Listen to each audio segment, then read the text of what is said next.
تو زمزم سطح زمین پر ایک بہنے والا چشمہ رہتا۔ راوی کہتے ہیں کہ پھر حاجرہ نے پانی پیا اور اپنے بچے کو دودھ پلایا۔ اس کے بعد فرشتے نے ان سے کہا، تم ہلاکت کا خوف نہ کرو، یہاں اللہ کا گھر ہے جس کو یہ بچہ اور اس کا والد بنائیں گے، اور اللہ تعالیٰ اپنے آدمیوں کو ضائع نہیں کرے گا۔ اس وقت کعبہ کا یہ حال تھا کہ وہ ایک ٹیلے کی طرح سطح زمین سے اونچا تھا۔ جب سیلاب آتے تو اس کے دائیں بائیں جانب کٹ جاتے تھے۔ پھر حاجرہ نے ایک مدت اسی طرح گزاری، یہاں تک کہ قبیلہ جرہم کے کچھ لوگ ان کی طرف سے گزرے، یا یوں فرمایا کہ جرہم کے کچھ آدمی قدا کے راستے سے واپس آ رہے تھے تو وہ مکہ کے نشیب میں اتر گئے۔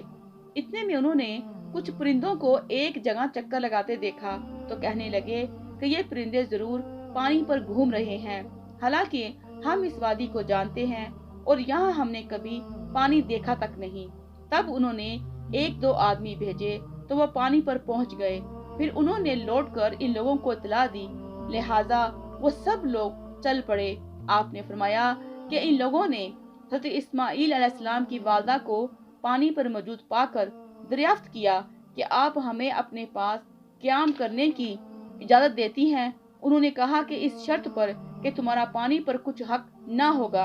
انہوں نے کہا ٹھیک ہے۔ حضرت ابن عباس رضی اللہ عنہما نے کہا کہ رسول اللہ صلی اللہ علیہ وسلم نے فرمایا کہ اس قبیلہ نے حضرت اسماعیل علیہ السلام کی والدہ کو الفت پسند پایا، اس لیے انہوں نے اپنے گھر والوں کو وہاں بلا کر بود و باش اختیار کر لی، یہاں تک کہ ان لوگوں کے وہاں کئی گھر بن گئے اور لڑکا بھی جوان ہو گیا، اور اس نے ان سے عربی زبان بھی سیکھ لی۔ اور ان لوگوں کے نزدیک حضرت اسماعیل علیہ السلام ایک پسندیدہ اخلاق آدمی ثابت ہوئے۔ جب وہ اچھی طرح جوان ہو گئے تو اپنے خاندان کی ایک عورت سے اس کی شادی کر دی۔ اس دوران حضرت اسماعیل علیہ السلام کی والدہ انتقال کر گئیں۔ حضرت اسماعیل علیہ السلام کی شادی کے بعد حضرت ابراہیم علیہ السلام اپنے بیوی بچوں کو دیکھنے آئے، لیکن اس وقت اسماعیل علیہ السلام سے ملاقات نہ ہو سکی۔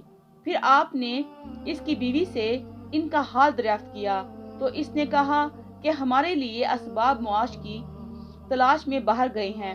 پھر آپ نے اس سے ان کی گزر اوقات کے متعلق دریافت کیا تو بیوی نے کہا کہ ہم سخت مصیبت اور تکلیف میں ہیں اور ہمارے حالات بہت دیگر گو ہیں۔ غرض اس نے حضرت ابراہیم علیہ السلام سے بہت شکایت کی۔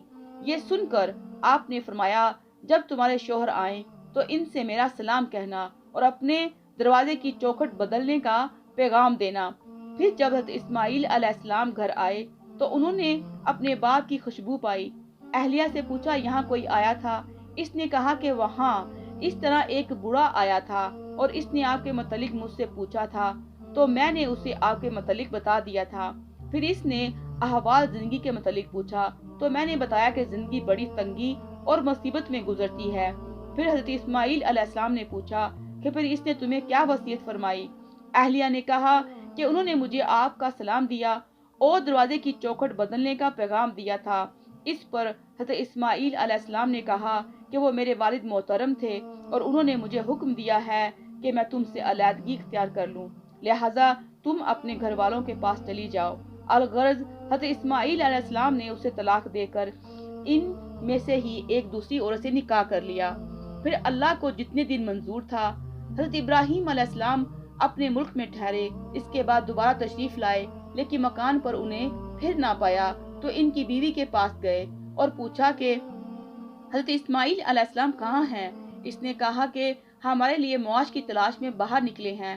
حضرت ابراہیم علیہ السلام نے دریافت کیا کہ تمہاری گزر اوقات کیسی ہوتی ہے اور دیگر حالات کے متعلق بھی دریافت کیا تو اس نے کہا اللہ کا شکر ہے کہ ہم اچھی حالت اور کشادگی میں ہیں۔ حضرت ابراہیم علیہ السلام نے پوچھا کہ تم کیا کھاتے ہو؟ اس نے کہا گوشت۔ پھر پوچھا کہ تم کیا پیتے ہو؟ اس نے کہا پانی۔ پھر حضرت ابراہیم علیہ السلام نے ان کے لیے دعا کی کہ اللہ ان کے گوشت اور پانی میں برکت عطا فرما۔ اور رسول اللہ صلی اللہ علیہ وسلم نے فرمایا، اس وقت وہاں غلہ نہ ہوتا تھا، اگر غلہ ہوتا تو اس میں بھی ان کے لیے دعا کرتے۔ اور آپ نے فرمایا کہ اہل مکہ کے علاوہ جو شخص بھی ان دو چیزوں پر مداومت کرے گا اسے یہ چیزیں موافق نہ آئیں گی۔ حضرت ابراہیم علیہ السلام نے فرمایا کہ جب تمہارے شوہر آ جائیں تو اسے میرا سلام کہہ دینا اور کہنا کہ اپنے دروازے کی چوکھٹ کو باقی رکھے۔ پھر جب حضرت اسماعیل علیہ السلام آئے تو انہوں نے دریافت کیا کہ تمہارے پاس کوئی آیا تھا؟ انہوں نے کہا ایک بڑے شخص خوش و واضح ہمارے پاس آئے تھے اور اس نے ان کی تعریف کرتے ہوئے بتایا کہ انہوں نے مجھ سے تمہاری بابت پوچھا تھا۔ میں نے بتلا دیا کہ وہ فلاں کام گئے ہیں۔ پھر اس نے ہماری بسر و اوقات کے متعلق پوچھا تو میں نے کہہ دیا کہ ہم اچھی حالت میں ہیں۔ حضرت اسماعیل علیہ السلام نے ان سے پوچھا کہ انہوں نے تمہیں کسی بات کی وصیت کی تھی؟ بیوی نے کہا ہاں، انہوں نے تمہیں سلام اور اپنے دروازے کی چوکھٹ قائم رکھنے کا پیغام دیا تھا۔ حضرت اسماعیل علیہ السلام نے کہا وہ میرے والد محترم تھے اور چوکھٹ تم ہو، انہوں نے مجھے حکم دیا ہے کہ میں تمہیں اپنے پاس رکھوں۔ پھر حضرت ابراہیم علیہ السلام جس قدر اللہ نے چاہا ان سے غائب رہے۔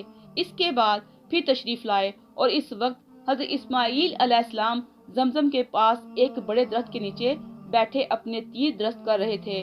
تو جب حضرت اسماعیل علیہ السلام نے حضرت ابراہیم علیہ السلام کو دیکھا تو تعظیم کے لیے اٹھ کھڑے ہوئے۔